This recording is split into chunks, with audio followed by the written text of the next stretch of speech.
മാഹി പുതുച്ചേരി സംസ്ഥാനത്ത് കഴിഞ്ഞ 19 വർഷങ്ങളായി നടക്കാത്ത തദ്ദേശ സ്വയംഭരണ സ്ഥാപനങ്ങളിലേക്കുള്ള തെരഞ്ഞെടുപ്പ് ഉടൻ നടത്തണമെന്നും സംസ്ഥാന തെരഞ്ഞെടുപ്പ് കമ്മീഷനെ ഉടൻ നിയമിക്കണമെന്നും അഡ്വക്കേറ്റ് അശോക് കുമാർ വാർത്താ സമ്മേളനത്തിൽ ആവശ്യപ്പെട്ടു. ഇതു സംബന്ധിച്ച് ചെന്നൈ ഹൈക്കോടതിയിലും സുപ്രീം കോടതിയിലും പൊതു താൽപര്യ ഹർജിയിൽ കേസ് നടത്തിയ അഡ്വക്കേറ്റ് അശോക് കുമാറാണ് വാർത്താ സമ്മേളനത്തിൽ ആവശ്യപ്പെട്ടത്. സ്വാതന്ത്ര്യത്തിന് ശേഷം 3 തെരഞ്ഞെടുപ്പുകൾ മാത്രമേ പുതുച്ചേരിയിൽ നടന്നിട്ടുള്ളൂ. അതുതന്നെ താൻ മദ്രാസ് ഹൈക്കോടതിയിൽ നൽകിയ ഹർജിയെ തുടർന്നാണ് 38 വർഷത്തിനു ശേഷം ഏറ്റവും ഒടുവിൽ നടത്തിയത്. മണ്ഡല പുനർനിർണയം നടത്തി ഉടൻ തിരഞ്ഞെടുപ്പ് നടത്താൻ 2018 സുപ്രീം കോടതി ഉത്തരവിട്ടിരുന്നു. 2011 തിരഞ്ഞെടുപ്പ് നടത്താൻ സർക്കാർ തയ്യാറായെങ്കിലും ഭരണകക്ഷി അംഗങ്ങൾ ഒന്നടങ്കം തിരഞ്ഞെടുപ്പ് നടത്താൻ പാടില്ലെന്ന് കേന്ദ്ര സർക്കാരിനോട് ആവശ്യപ്പെടുകയായിരുന്നു. പുതുച്ചേരിയിൽ ഇപ്പോൾ ഇലക്ഷൻ കമ്മീഷണർ തസ്തിക ഒഴിഞ്ഞുകിടക്കുകയാണ്. ഇത് സംബന്ധിച്ച് ചെന്നൈ ഹൈക്കോടതിയിൽ ഹർജി നൽകിയിട്ടുണ്ട്.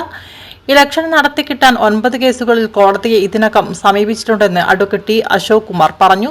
ഇലക്ഷൻ നടത്താതിരിക്കാൻ വേണ്ടി മാത്രം സർക്കാരും ഇലക്ഷൻ കമ്മീഷനും MLAമാരും വക്കീൽ ഫീസ് ഇനത്തിൽ മാത്രം 2 കോടി രൂപ ചിലവഴിച്ചിട്ടുണ്ടെന്ന് മനസ്സിലാക്കാനായതെന്ന് അദ്ദേഹം പറഞ്ഞു. CPM ഒഴികെയുള്ള പാർട്ടികളെല്ലാം തിരഞ്ഞെടുപ്പ് നടത്തുന്നതിന് എതിരാണെന്ന് അദ്ദേഹം ചൂണ്ടിക്കാട്ടി.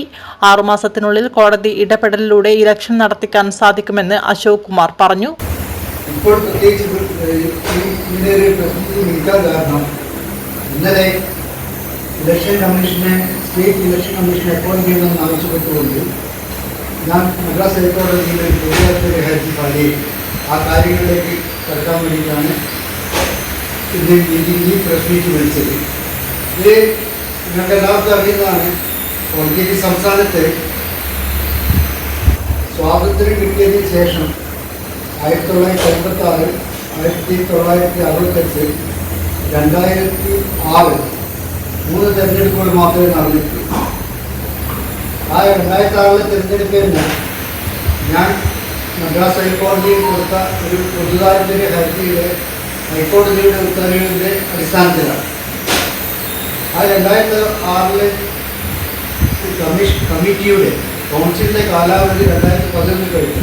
ഇപ്പോൾ 19 വർഷമായി ഇലക്ഷൻ നടക്കാറ്. അതിൻ്റെ ഈ കാര്യങ്ങൾ നിങ്ങളെ വിശദീകരിക്കാൻ വേണ്ടിയിട്ടാണ് ഞാൻ എന്തുകൊണ്ട് നിങ്ങൾക്ക് പോയിരുന്നത്.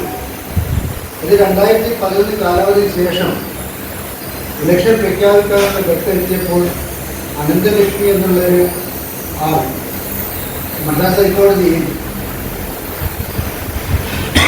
ലിമിറ്റേഷൻ മണ്ഡല പുനർനിർണയം നടത്തിയിട്ട് മാത്രമേ ഇലക്ഷൻ നടത്താവൂ എന്ന് പറഞ്ഞുകൊണ്ടൊരു കേസ് കൊടുത്തു. വി ജനാർദ്ദനൻ, KP നൌഷാദ് എന്നിവരും വാർത്താ സമ്മേളനത്തിൽ സംബന്ധിച്ചു.